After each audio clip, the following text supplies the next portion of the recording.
حجاز کے کسی علاقے میں ایک خاموش اور تاریک رات تھی۔ یہ ذی الحج کے مہینے کی کوئی رات ہوگی۔ ہر طرف خاموشی اور سکوت چھائی ہوئی تھی۔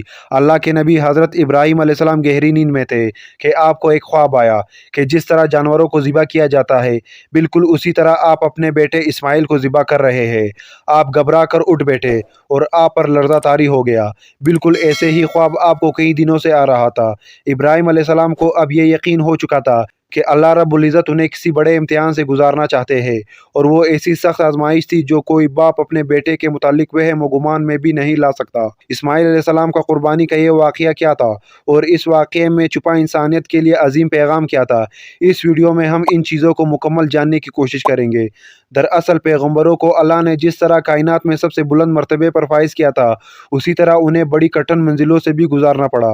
حضرت ابراہیم علیہ السلام کو بھی اللہ نے بہت سارے آزمائشوں سے گزارا، جس میں آپ ثابت قدم رہے اور ان آزمائشوں میں پورا اتر کر تمام ادیان، مذاہب اور امتوں کے امام کہلائے۔ حضرت ابراہیم کی شادی آپ کی چچا زاد بی بی سارہ سے ہوئی تھی، لیکن کئی سال گزرنے کے باوجود بھی حضرت ابراہیم کو بی بی سارہ سے کوئی اولاد نہ ہوئی۔ نبوی مشن اور توحید کے پیغام کو آگے بڑھانے کے لیے حضرت ابراہیم علیہ السلام کو ایک جانشین کی سخت ضرورت محسوس ہوئی۔ لہٰذا بی بی سارہ نے حضرت ابراہیم علیہ السلام کو مشورہ دیا کہ آپ ان کی ایک کنیز سے شادی کر لیں تاکہ ان کی نسل آگے بڑھ سکے۔ آپ نے ان کی ایک کنیز جس کا نام ہاجرہ تھا نکاح کر لیا۔ بی بی ہاجرہ سے ایک صالح اولاد کی پیدائش ہوئی جس کا نام آپ نے اسماعیل رکھا۔ اس وقت حضرت ابراہیم علیہ السلام کی عمر 80 برس تھی، اور آپ نے اولاد کے لیے اللہ سے بہت دعائیں اور التجائے کیے۔ حضرت ابراہیم علیہ السلام نے حضرت اسماعیل کو بہت ناز و نیاز سے پالا اور ان سے بے پناہ محبت تھی۔ اللہ نے حضرت ابراہیم کو حکم دیا کہ آپ اپنی بیوی ہاجرہ اور بیٹے اسماعیل کو عرب کے جنوب میں گرم صحرا کے درمیان چھوڑ دے۔ لہٰذا آپ نے بی بی ہاجرہ اور حضرت اسماعیل کو مکہ میں چھوڑ دیا، جہاں آپ ہمیشہ شام سے آیا کرتے تھے اور اپنی بیوی بچے سے مل کر واپس چلے جاتے۔ اس طرح 13 سال کا طویل عرصہ گزر گیا، اور حضرت اسماعیل علیہ السلام مکہ کی مقدس فضاؤں میں آب زمزم پی کر اور بی بی ہاجرہ کی آغوش میں تربیت پا کر خوبصورت جوان کے شکل میں کچھ بڑے ہو گئے۔ لہٰذا اللہ تبارک و تعالیٰ نے حضرت ابراہیم علیہ السلام کو آزمانے کا ارادہ کیا۔ آپ کو مسلسل 3 دن یہ خواب آیا کہ آپ اپنے بیٹے اسماعیل کو ذبح کر رہے ہیں۔ حضرت ابراہیم علیہ السلام بہت پریشان ہوئے۔ آپ پر واضح وحی آ گئی کہ آپ اپنے جس اولاد کو اس قدر محبت کرتے ہیں اسے اللہ کی راہ میں قربان کرنا ہوگا۔ یہ ایک بہت بڑا امتحان تھا۔ حضرت اسماعیل آپ کے اکلوتے بیٹے تھے۔ آپ کو بڑھاپے میں اولاد کی نعمت ملی تھی۔ اسماعیل اب کچھ بڑے ہو رہے تھے اور ابھی جوانی میں قدم رکھنے والے تھے، اور اس عمر میں پہنچ گئے تھے کہ بڑھاپے میں اپنے والد کا کام کاج میں ہاتھ بٹا سکے۔ عین اسی وقت انہیں ذبح کرنے کا حکم ملا تھا۔ حضرت ابراہیم علیہ السلام کو اپنے بیٹے سے بے حد محبت تھی، اس کے باوجود آپ کے دل میں اللہ کی محبت سے بڑھ کر کسی اور کی محبت نہیں تھی۔ اللہ کا جو بھی حکم تھا انہیں پورا کرنا تھا۔ حضرت ابراہیم نے اپنے دل کو مضبوط رکھا اور اپنے بیٹے اسماعیل کو اپنے اس خواب کے متعلق بتایا اور کہا، اے میرے بیٹے، میں خواب میں دیکھتا ہوں کہ میں تمہیں ذبح کر رہا ہوں، تو تم سوچو کہ تمہارا کیا خیال ہے؟ حضرت اسماعیل نے کہا، ابا جان، آپ کو جو حکم ہوا ہے وہی کیجیے۔ اللہ کی مشیت سے آپ مجھے صبر کرنے والوں میں سے پائیں گے۔ لہٰذا اگلی صبح بی بی ہاجرہ کے پاس تشریف لے گئے اور انہیں حکم دیا کہ اسماعیل کو نہلا دھلا کر خوشبو لگاؤ اور تیار کرو۔ بی بی ہاجرہ نے اپنے بیٹے کو نہلا دھلا کر خوشبو لگائی اور انہیں تیار کر کے حضرت ابراہیم علیہ السلام کے حوالے کر دیا۔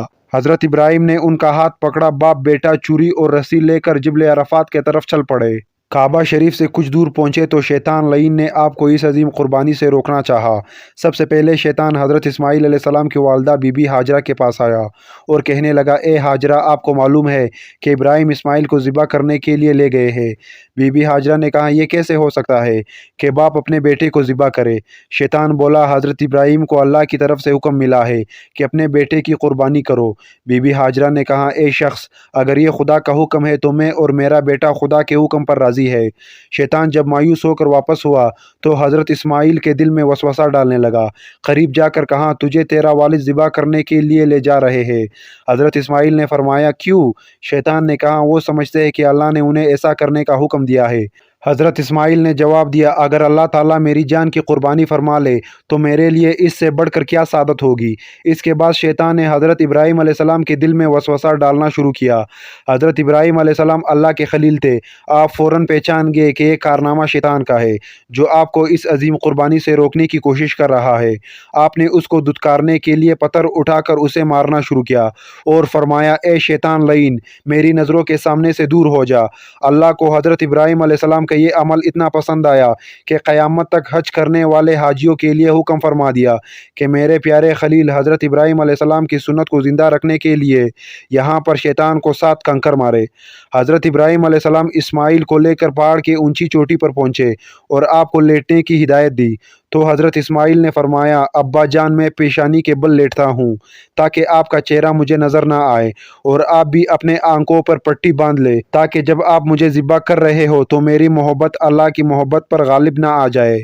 آپ نے حضرت اسماعیل کے مشورے پر عمل کیا، اور جب اسماعیل علیہ السلام لیٹ گئے تو آپ نے تیزدار چھری کو پوری قوت کے ساتھ اپنے لخت جگر کے گردن پر پھیر دیا۔